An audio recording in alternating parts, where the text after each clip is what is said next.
ఈ యొక్క కావలి అసెంబ్లీలో జరుగుతున్నటువంటి ఎన్నికల్లో ఒకవైపు తెలుగుదేశం ఎన్డీఏ అభ్యర్థిగా ఉన్నటువంటి కృష్ణారెడ్డి గారు, ఒకవైపు వైఎస్ఆర్సీపీకి సంబంధించి 10 ఏళ్ళు సర్వనాశనం చేసినటువంటి ఎమ్మెల్యే రామిరెడ్డి ప్రతాప్ కుమార్ రెడ్డి గారు పోటీ చేస్తున్నటువంటి పరిస్థితి. అయితే ఒకవైపు నిజాయితీ వైపు కృష్ణారెడ్డి గారు ఉన్నటువంటి పరిస్థితి, అవినీతి కోరల్లో ఉన్నటువంటి రామిరెడ్డి ప్రతాప్ కుమార్ రెడ్డి ఒకవైపు పోటీ చేస్తున్నటువంటి పరిస్థితి. నేను చూసా, ఒక ఛాలెంజ్ ఇస్తున్నారు ఎమ్మెల్యే రామిరెడ్డి ప్రతాప్ కుమార్ రెడ్డి గారు.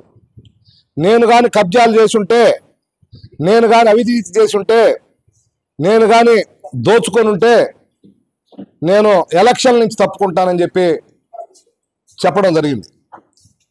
అయితే నేను ఒకటే అడుగుతా ఉన్నా, రామిరెడ్డి ప్రతాప్ కుమార్ రెడ్డి ఎమ్మెల్యే గారు, మీ ఇంటి ముందు కబ్జా చేశారు, మీ ఇంటి పక్కన కబ్జా చేశారు.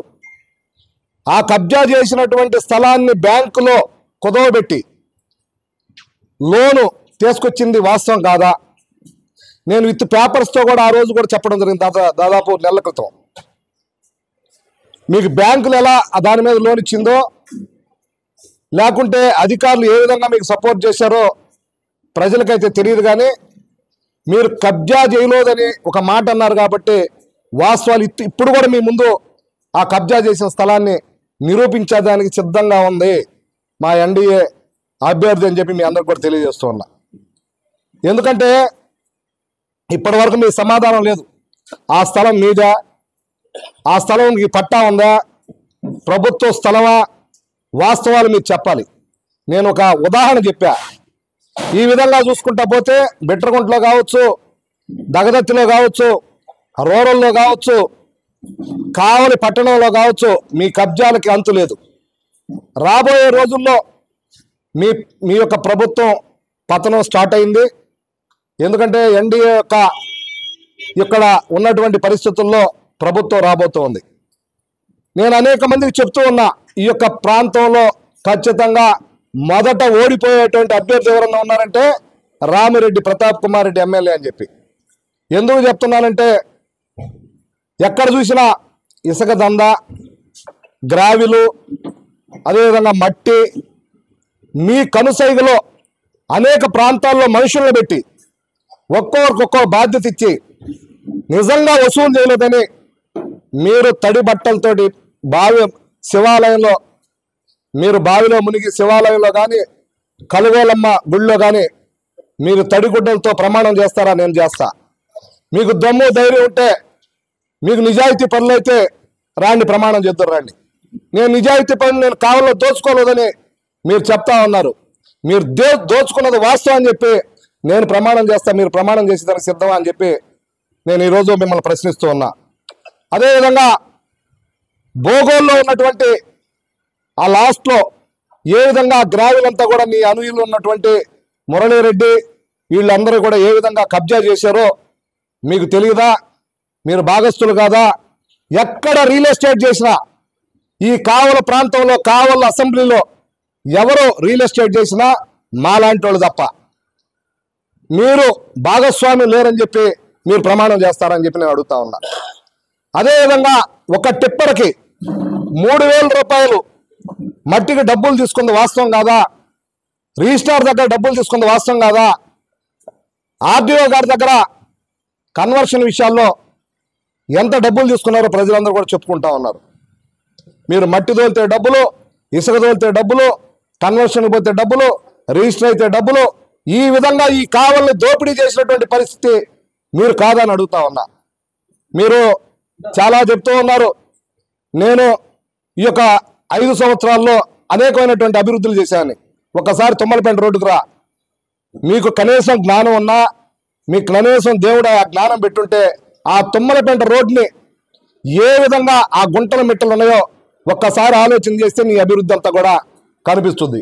అదేవిధంగా ఫ్లైఓవర్ ఎక్కడి నుంచి వెంకటేశ్వర దగ్గర నుంచి వైకుంఠపురం దాకా ఫ్లైఓవర్ ఉంటే మీ కమిషన్లు అడిగారని ఆ కాంట్రాక్టర్ ఆగిపోయింది వాస్తవం కదా?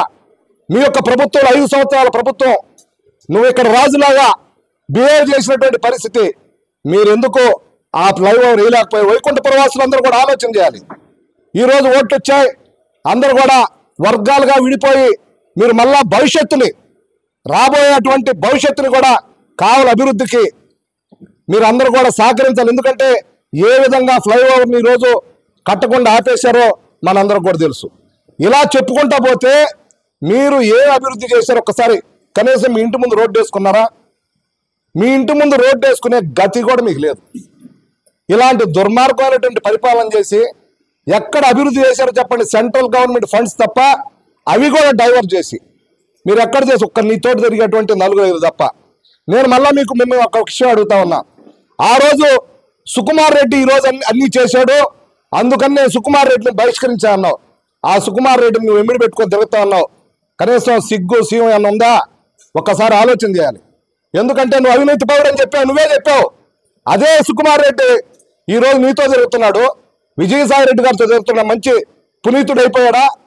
మళ్ళా పార్టీలో జరిగిన కావలి ప్రజలందరూ కూడా ఇది ఆలోచన చేయాలి. వ్యాపారస్తులు ముఖ్యంగా మీ మీద ఎన్ని దౌర్జన్యాలు జరిగినాయి, ఎన్ని దోపిడీలు జరిగినాయి, ఎన్ని సైట్లు ఆక్రమించుకున్నారు, ఎన్ని షాపులు ఆక్రమించుకున్నారు, ఒక్కసారి ఆలోచన చేయాలి.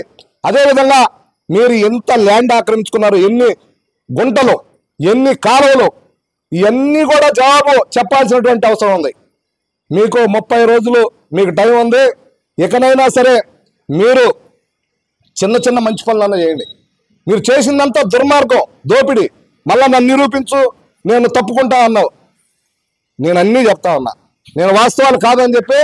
నేను మాట్లాడిన విషయాలు ఏమైనా తప్పులుంటే రాండి, ఇద్దరం పోయి ప్రమాణం చేద్దాం. కలుగోలమ్మ గుళ్ళో తడి బట్టలతో రా, ప్రమాణం చేద్దాం. నీ నిజాయితీ పడడం. నన్ను ఏ రోజైనా సరే నువ్వేదో అన్నావు నన్ను కొన్ని విషయాలు, ప్యాకేజీలు గీకేజీలు అని. ఎవరన్నా నాకు డబ్బులు ఇచ్చుంటే, ప్యాకేజీలు ఇచ్చున్నా, డబ్బులు ఇచ్చున్నా నీలాగా కాదు, నేనేం దోచుకునేవాడిని కాదు. కష్టపడ్డా, చిన్నప్పటి నుంచి కష్టపడి సంపాదించుకున్న రూపాయి మాది. మీరు దోపిడీ చేసినటువంటి డబ్బులు.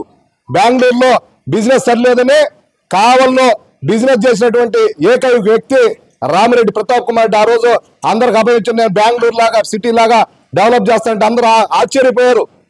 బెంగళూరుని ఇక్కడ వేసుకొచ్చి పెడతా అన్నావు. మీరు చేసింది ఏంటంటే బెంగళూరులో లాగా ఇక్కడ కూడా రియల్ ఎస్టేట్ బిజినెస్ చేశారు. అక్కడ చేసినటువంటి దందాలన్నీ కూడా ఇక్కడ చేశారు. ఇది వాస్తవం. మీరు ఇంకా చాలా విషయాలు ఉన్నాయి.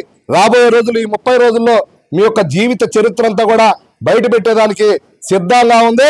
ఈ పక్కన ఉన్నటువంటి కావ్య కృష్ణారెడ్డి గారు, మీరు ఏదేదో మాట్లాడారు. కృష్ణారెడ్డి గారి గురించి మీకు ఏం తెలుసు?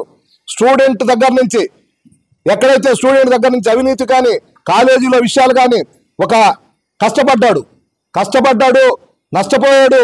ఈరోజు ఆయన ఒక స్టేజీకి వచ్చారు. ఆయనతో మీరు పోల్చుకునేటువంటి అర్హత కూడా మీకు లేదు. ఇది వాస్తవం. నేను నిజంగా ఛాలెంజ్, మీరు ఎవరన్నా మీరు ఓపెన్గా మీరు వచ్చి మాట్లాడితే నేను ఛాలెంజ్ చేస్తా ఉన్నా. మీరు ఎక్కడెక్కడో కెమెరాలు పెట్టి కొంతమందిని ప్రెస్ వాళ్ళని ఉపయోగించుకొని మీరు కొంతమంది చేత ఆయన మీద అనేక విషయాలు చెప్పడం జరిగింది. ఇవన్నీ కూడా ఆ చీప్ ట్రిక్లు అందరికి కూడా తెలుసు, చీప్ ట్రిక్స్ అందరికి కూడా తెలుసు. అందువల్ల నేను ఒకటే చెప్తా ఉన్నా, ఈరోజు మీరు అందరూ కూడా ఒక్కసారి ప్రజలందరూ కూడా ఆలోచన చేయాలి. మంచి అవకాశం వచ్చింది. రామిరెడ్డి ప్రతాప్ కుమార్ రెడ్డి 30 రోజులే కావల్లో ఉండేది. జూన్ 4వ తారీఖు పుట్టినరోజు అంట ప్రతాప్ రెడ్డి గారిది. మీ యొక్క రాజకీయ భవిష్యత్తు కూడా ఆ రోజే సమాధి కాబోతుందని చెప్పి మీ ప్రజలందరూ కూడా చెప్పాల్సినటువంటి అవసరం ఉంది. వార్డుల్లో మీరు అందరూ కూడా చూస్తున్నారు, అనేక మంది ఈరోజు కృష్ణారెడ్డి గారి వైపు ఉంటా ఉన్నారు. గ్రామాల్లో కావచ్చు, అదేవిధంగా టౌన్లో వార్డుల్లో కావచ్చు, అత్యధిక మెజార్టీ రాబోతుందని చెప్పి మళ్ళీ మైండ్ గేమ్ ఆడుతున్నారు. ఈరోజు విష్ణువర్ధన్ రెడ్డి గారిని తీసుకొచ్చి మీరు ఒకటే చెప్తున్నారు, మేము అందరం ఒకటైపోయినారు. ఆ రోజు విష్ణువర్ధన్ రెడ్డి గారు పోటీ చేశారు. 2019లో బేదా మస్తాన్ రావు గారు పనిచేశారు, అదేవిధంగా రవిచంద్ర గారు పనిచేశారు. మీరందరూ చెప్తా ఉంటారు కదా సింగిల్ గా సింహం వస్తుందని. మీరు ముగ్గురు ఎందుకు వచ్చారు చెప్పండి? మీరందరూ కూడా ఎందుకు వచ్చారు? విజయసాయి రెడ్డి గారు, మీరు, బేదా మస్తాన్ రావు, రామిరెడ్డి ప్రతాప్ గారు, సుకుమార్ రెడ్డి గారు, మీరు అందరూ కలిసి ఈ రోజు సింగిల్ గా రావచ్చు కదా. మీరు ఒక్కరే ఎందుకు వస్తుంది? ఇక్కడ ఒక్కరే సింగిల్ గా వస్తున్నారు. మీరందరూ కూడా ఈ రోజు అదే మీరు చెప్పే సామెత మీరు వేసుకోవాలని చెప్పి తెలియజేస్తోంది.